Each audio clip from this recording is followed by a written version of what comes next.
nakaraang araw ay muling naging mainit na usapan sa internet ang isang litrato na kinuha mula sa satellite map ng ating mundo.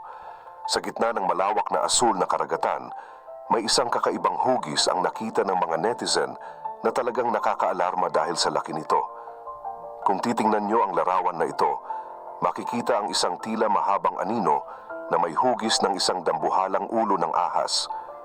Dahil sa linaw ng kuha, mabilis na kumalat ang mga teorya na baka ito na ang katibayan na hindi tayo nag-iisa sa mundong ito at may mga nilalang na nananatiling tago sa ating mga mata.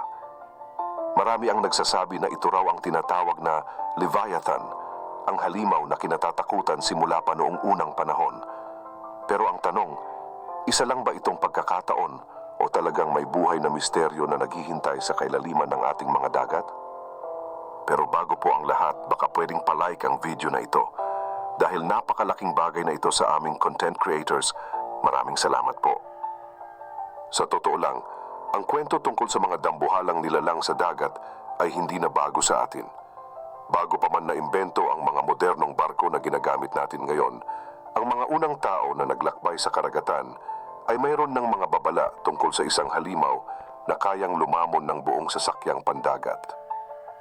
Ang Leviathan ay hindi lang basta pangalan ng isang hayop dahil para sa marami, ito ay simbolo ng kapangyarihan ng kalikasan na hindi kayang kontrolin ng kahit na sinong tao.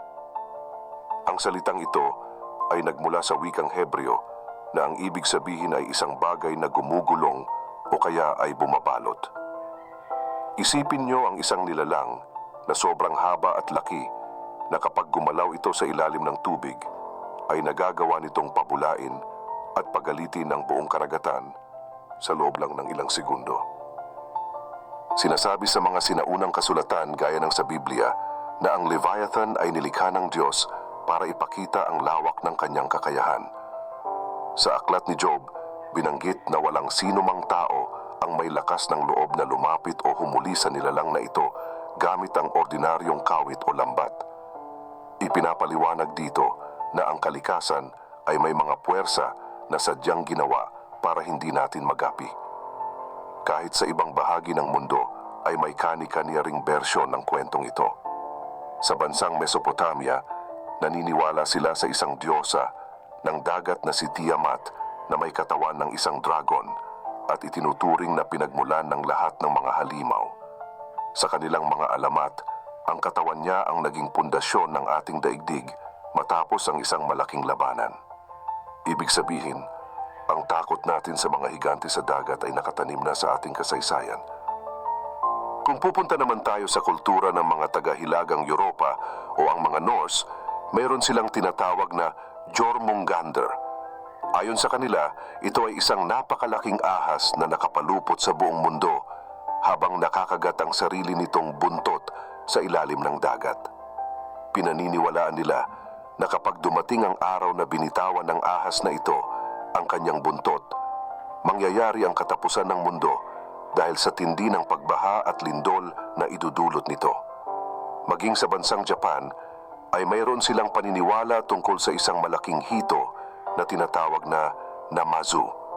Kapag daw kumikilos ang isdang ito sa kailaliman ng lupa, ay nagkakaroon ng malalakas na lindol na sumisira sa kanilang mga bayan.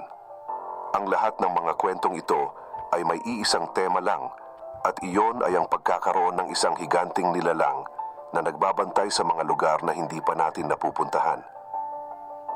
Ngunit sa kabila ng mga pisikal na paglalarawang ito, ay may mas malalim at mas seryosong anggulo pala ang paniniwala ng mga Kristiyano at Hudyo tungkol sa Leviathan. Para sa kanila, hindi lang ito basta dambuhalang isda o ahas na lumalangoy sa dagat. Ang Leviathan ay simbolo ng matinding kasamaan at kaguluhan, isang puwersa na nanggugulo sa kaayusan ng mundo. Ayon sa aklat ni Isaias, darating ang takdang panahon na ang Diyos mismo ang susugpo at tataga sa Leviathan, ang mailap na ahas na umiikot sa kailaliman. Para sa mga teologo, ang halimaw na ito ay maaaring isang metapora ng demonyo o ng mga puwersang kumakalaban sa kabutihan. Pero alam nyo ba na may mas personal na interpretasyon din dito? Sinasabi ng iba na ang Leviathan ay representasyon ng takot, kasakiman at galit na naninirahan sa loob ng bawat tao. Kumbaga, ang tunay na laban ay hindi sa labas kundi sa mga halimaw na nasa loob ng ating sariling puso na handang lalamunin ang ating pagkatao kung hindi natin ito mababantayan. Nakakamangharing isipin na ang ganitong konsepto ay hindi nalalayo sa ating sariling kultura rito sa Pilipinas. Bago pa man tayo sakupin ng mga Espanyol, ang ating mga ninuno ay mayroon ng sariling bersyon ng dambuhalang ahas ng dagat at yun ay ang bakunawa. Sa mga alamat ng mga Bisaya, ang bakunawa ay isang higanting dragon o ahas na naninirahan sa ilalim ng karagatan o sa malalalim na ilog. Tuwing nagkakaroon ng eclipse, naniniwala ang ating mga lolo at lola na kinakain ng bakunawa ang buwan. Para silang magkapatid ng Leviathan pagdating sa taglay na lakas na hindi kayang ipaliwanag ng tao. Bilang isang Bisaya, madalas ko itong marinig sa mga kwento ng matatanda na ipinasapa-sapa mula sa kanilang sariling mga ninuno. Pero hindi lang ito limitado sa Visayas. Maging sa Mindanao, partikular na sa Lake Lanao sa Marawi, may mga balibalitang may nakatira ring misteryosong nilalang o isang napakalaking ahas sa ilalim ng lawa. Maging sa Siquijor, may tinatawag silang dagat na nagdadalaga. Kapag dadaan ka sa partikular na bahagi ng dagat papunta sa isla, bigla na lang daw magkakaroon ng dambuhalang alon na tila may malaking bagay na kumikilos sa ilalim. Maraming biyahero na ang nakaranas nito at naniniwala silang ito ay isang puwersang hindi dapat gambalain. Kung pag-uusapan naman ang mga konkretong ulat, hindi lang pala sa mga alamat makikita ang mga bakas ng nilalang na ito. Sa kasaysayan ng paglalayag, marami ng mga mandaragat ang nag-iwan ng mga tala na talaga namang magpapatayo ng balahibo nyo. Halimbawa na lang noong taong 1555, isang kapitang taga-Denmark ang naglagay sa kanyang logbook ng isang engkwentro sa isang nilalang na ang haba raw ay katumbas ng 7 barko na pinagdugtong-dugtong. Isipin nyo ang laking iyon. Ang sabi pa niya, ang buntot nito ay lumilikha ng tila buhawi sa ibabaw ng tubig sa tuwing ito ay papailalim.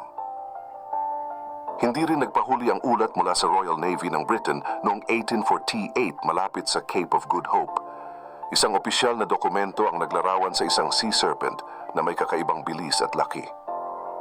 Kahit sa modernong panahon, may mga mangingisda sa Pacific Ocean ang nagpapatotoo na ang kanilang mga sonar, isang gamit na nakakadetect ng mga bagay sa ilalim, ay nakakakuha ng mga aninong sobrang lalaki na hindi kayang ipaliwanag ng siyensya. Dito naman sa atin sa Pilipinas, partikular na sa Palawan at Surigao, ay may mga kwento ang mga lokal tungkol sa dagat na bigla na lang umuugong o kumukulo kahit walang masamang panahon. Sinasabi ng mga scientist na ito ay dahil lamang sa paggalaw ng mga tectonic plates o ang tinatawag na seafloor movement bago ang isang lindol. Pero para sa mga mangingisdang doon na ipinanganak at lumaki, iyon ay pahiwatig na ang dambuhalang Leviathan na matagal nang natutulog ay muling gumagalaw. Sa kanilang paningin, ang nilalang na ito ay hindi lang basta alamat, kundi isang babala ng kalikasan. At kung susuriin nating mabuti ang datos, halos 80% ng ating karagatan ay hindi pa rin natutuklasan o napapasok ng tao hanggang ngayon.